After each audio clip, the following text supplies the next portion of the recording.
Now, one thing you can do, a very kind of slick keyword hack that you can do, is use similar keywords that are not exactly the same as the brand name.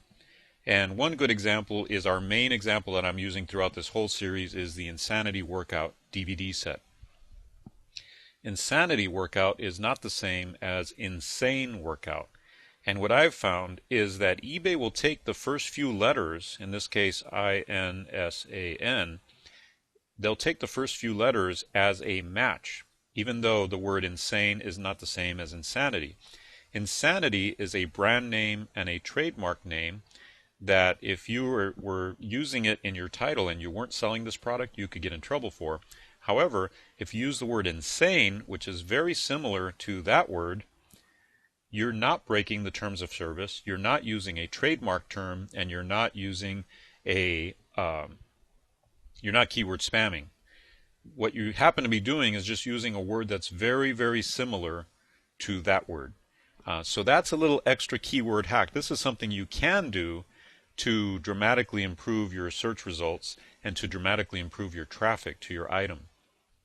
Now let me share with you another example of something I did once. I actually had some workout DVDs. They weren't the Insanity ones. And I found out that the word P90X was getting some really great results. Remember the example that I showed you on that video, that P90X was far more popular than Insanity, right? Well, what I did was instead of actually putting the words P90X into my title in one phrase, I put them in separate phrases. So I put the letter P by itself with space before and after it somewhere in the title. Then I put the word 90 somewhere in the title, and then I put the word X maybe towards the very end of the title. By actually breaking up this terminology, instead of having it all in one phrase, P90X, I just sprinkled it throughout the title. So I had the P somewhere, I had the 90 somewhere unrelated, and the X somewhere unrelated. eBay still served up these search results as if I had P90X in the title. So that's another very cool keyword hack that you can use. Be careful with it though, because you never want to put these all together, because that then becomes keyword spam. But if you use it creatively, like I showed you here, or like I showed you here, you can get a lot more traffic to your titles by simply being creative about how you use your keywords.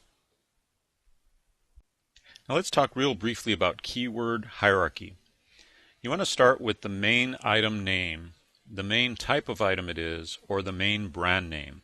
Use your best judgment as to which of these is going to be typed in the most, or which of these is going to be searched for the most on eBay. Then you want to add in general category or related keywords. So we would call these secondary keywords to the main item name, main type, and main brand. Then you want to start to add in some details of the item, like if it's a clothing item or a jewelry item, obviously people are going to want to know the size. If it's something that comes in different colors, people are going to want to know the color, and so on. And then one of the last types of words that you want to add in, sprinkled maybe throughout towards the end, are sizzle words. Anything where you're describing the condition of the item, the fact that the item is brand new, still in the package, still in shrink wrap. It all depends on the item and what sizzle keywords you're going to use. Go from the most searched words to the least searched keywords. Then by the most benefit-rich words to the least benefit-rich words. Those would be your sizzle keywords.